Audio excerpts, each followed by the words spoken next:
সুপ্রভাত বন্ধুরা, কারণে অকারণে ব্লগের আমি শিপ্রা বলছি। চলো, এখন মর্নিং ওয়াকের জন্য রেডি হয়ে গেছি, বেরোবার প্রস্তুতি। এখন সরস্বতী পূজার প্রস্তুতিও শুরু হয়ে গেছে।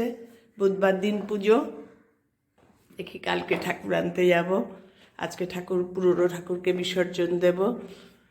এইসব নিয়ে এখন ব্যস্ত আছি। চলো মর্নিং ওয়াকে বেরোই, তোমাদেরও নিয়ে যাই। আজকে বাবানের স্কুল, বাবানকেও স্কুলের বাসে তুলে একটু দুধ নিয়ে বাড়ি চলে আসবো। আজকে আর বাজারের বেশি ঝামেলা নেই। চলো তোমাদেরও নিয়ে যাই। তোমরা সবাই কেমন আছো? আমি ভালো আছি গো। ঠিক আছে, চলো বেরিয়ে পড়ি। স্কুল যাওয়ার আগে বাবান আমার কাছে দেখো স্কুল ড্রেসে। এখন বাবানকে গাড়িতে তুলে আমরা হন্টন, আসুক গাড়ি, আবার দেখাবো তোমাদের। আবার এখন স্কুল গাড়িতে উঠছে। টাটা। এখন একটু ওয়েট হবে আবার। ওই তো দাদাও এসে গেছে। বাবানের গাড়ি ছেড়ে দিল, এবার আমরা হাঁটা শুরু করি। দেখাবো হচ্ছে কাতল মাছ দিয়ে দই মাছ। হ্যাঁ, এক এক দিন এক এক রকম ভাবে রান্না করি, কোনটা কিভাবে ভাল লাগবে সর্ষের তেল দিয়েই করব। কাতল মাছ দিয়ে দই মাছ করলে কি বলো তো, একটু পাকা কাতল লাগে, কিন্তু আমার কর্তার তো আবার পাকা কাতল খাওয়া বারণ, প্রেশার, প্রচণ্ড হাই প্রেশার ওর, যার জন্য মাছগুলো উল্টে পাল্টে ভেজে নিচ্ছি। দেখো,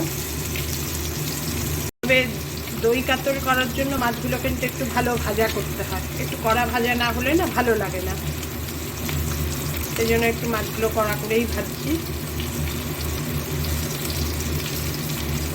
দুরকম ভাবে মাছ আমার ভাজতে হবে। একটা তার জন্য কাতল 1 কেজির নিচে, এগুলো আমাদের একটু পাকা কাতল। এই আমার হাজবেন্ডের কোনোদিন প্রেশার বলে কিছু ছিল না, কিন্তু কি বলতো, ওই প্রচণ্ড খেতে ভালোবাসে, ভোজন রসিক। এই শীতকাল পড়লে মাটন তার চলবেই, মাসে 20 দিন, মানে 10 দিন আনবে, এক এক দিন রান্না করলে 2 দিন করে। এই রকম হাঁসের ডিম, ওরে বাবা প্রচণ্ড ভালোবাসে। এখানে এত গরম বলে খেতে পারে না, শীতকালে সপ্তাহে 1-8 দিন হাঁসের ডিম একদম কষা কষা করে, ব্যাস তার এফেক্ট। এবার প্রেশার একদম প্রচণ্ড হয়, খাওয়ার একদম ডায়েটিং, একদম রুটিন চার্ট একদম আলাদা। আর খুব মেনটেন করতে পারে গো, খুব মেনটেন করছেন এখন, একদম ফিট আছেন।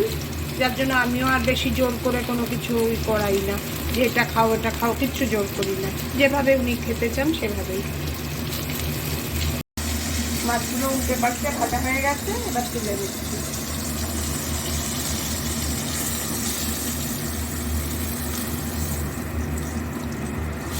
মাছগুলো ভালোই কড়া করে ভেজেছি।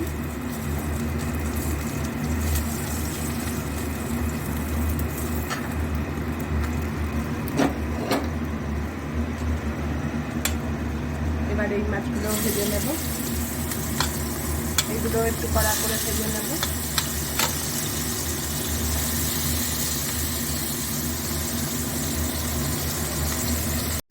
এবার একটা মশলা তৈরি করি। পেঁয়াজ গ্রেটারে আমি করে রেখেছি, আসরে দেওয়ার কথা পেঁয়াজের রস, কিন্তু সেটা তো আর হয় না, বাড়িতে করি যখন। আর রসুন, আদা, কাঁচা লঙ্কা বাটা যে আমার পেস্টটা থাকে সেটাও দিয়ে দেব। এই মাছ অনুযায়ী যতটুকু প্রয়োজন ততটুকুই দেব। শেষ হয়ে গেছে একটা বোতল, আমি ভরে রেখে দিই, 2 বোতল ভর্তি করে রসুন, আদা, কাঁচা লঙ্কা বাটা রেখে দিই, এক এক করে শেষ হচ্ছে।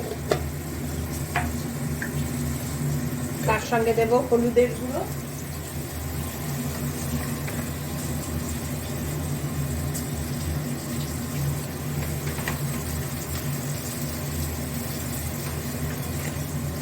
কাশ্মীরি রেড চিলি পাউডার,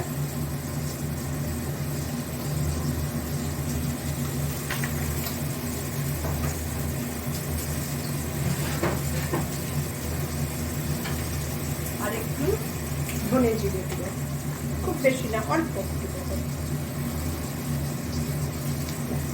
এই হয়ে গেল। এই পেস্টটা দিয়ে দেবো। মাছটা ভাজা হলেই এই মশলাটা দিয়ে দেবো।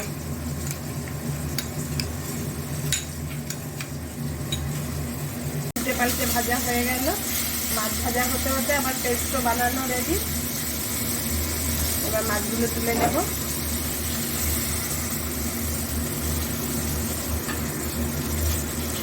গ্যাসটা সিম করে দিলে না পুড়ে যাবে তেলটা।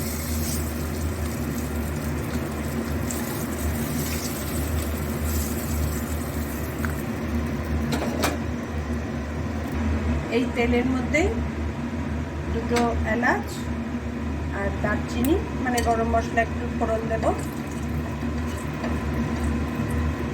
আর একটু সাদা জিরে ফোড়ন দেব।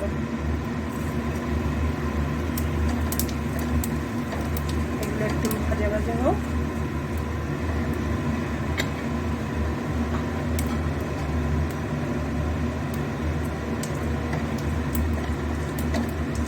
জিরের একটা সুন্দর গন্ধ বেরিয়ে গেছে। এবার এই যে পেস্টটা বানিয়ে রেখেছি এটা দিয়ে দেবো।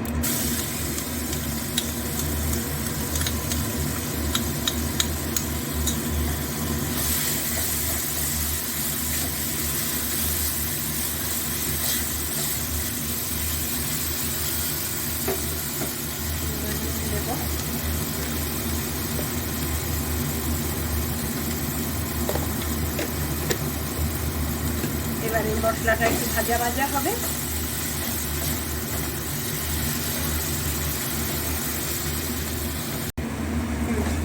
দেখো মশলাটা একটু ভাজা ভাজা হয়ে গেছে, পেঁয়াজেরও রস ছেড়েছে, সুন্দর একটা গন্ধ বেরিয়েছে।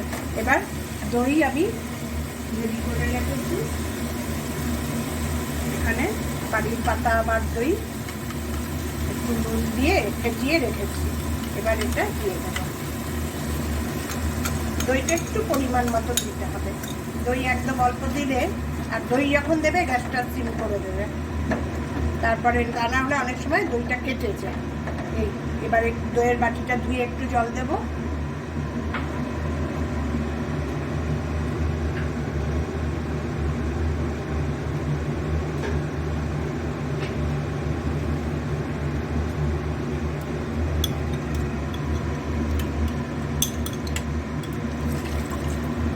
বাটিটা ধুয়ে একটু জল দিয়ে গ্যাসটা একটু বাড়িয়ে দিলাম। এবার দিয়ে এবার মাছগুলো ছেড়ে দেবো।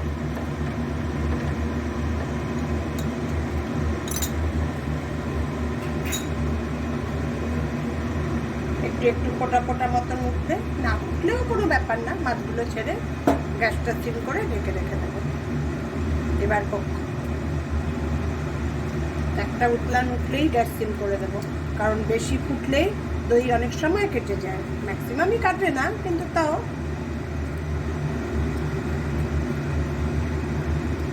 এটা দই না কাটারও একটা ট্রিক্স আছে জানো তো, যদিও আমি এখন আর এটা করি না, ওটা আমি প্রথম প্রথম করতাম ভয়ে ভয়ে, যে দই ফেটানোর সময় ওপরে একটু আটা যদি থাকে আটা ছড়িয়ে তারপরে চামচ দিয়ে দইটা ফেটালে দই কিছুতেই কাটবে না।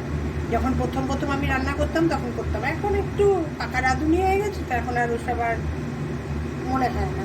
এবার ঢেকে দেবো। দেখো ফুটছে, এরকম ফুটছে, এই আর একটু টক দিয়ে ফুটবে, গ্যাসটা সিম করে ঢেকে রেখে দেবো। এবার তোমাদের ফাইনাল লুকটা আবার পরে দেখাচ্ছি। এবার ঢেকে দেবো, ঢেকে গ্যাসটা সিম করে দেবো।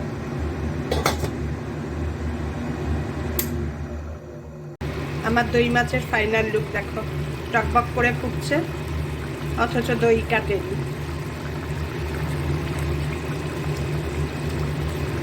একটু ঝোলঝোল রাখবো, কারণ এই দিয়েই লাঞ্চ করবো তো একটু ঝোলঝোল রাখবো।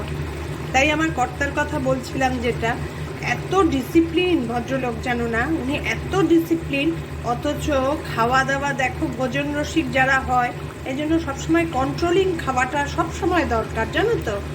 এখন কি হয়েছে, যার ফলে সব খাওয়াই রেস্ট্রিকশন, এত বাজে লাগে। ও এত ভালোবাসে খেতে, ও নিজে হাতে আনে। ঠিক আছে, এবার বাটিতে ঢেলে আবার দেখাবো।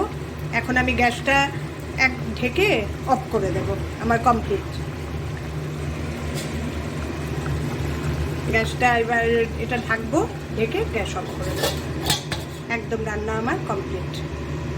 দই কাতলা বাটিতে ঢালার পর দই কাতলের ফাইনাল লুকটা দেখো, দারুণ দেখতে হয়েছে, খেতেও ভালোই হবে।